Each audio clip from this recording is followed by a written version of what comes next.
عروج دبیر کی مضامین سے ایک نثر پارا پیش خدمت ہے۔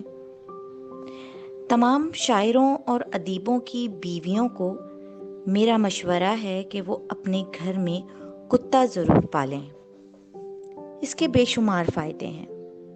اول تو کتے کے پالنے سے آپ کے گھر میں شوہر کے وہ شاعر دوست جو اچانک اکٹھے آ کر رات گئے تک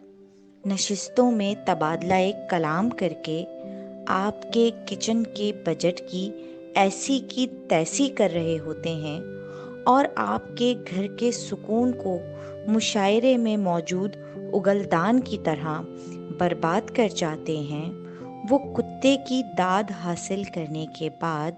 دوبارہ ایسا کرنے کا سوچ بھی نہیں سکیں گے، اور آپ کا شوہر بھی کتے کی داد کی تاب نہ لا کر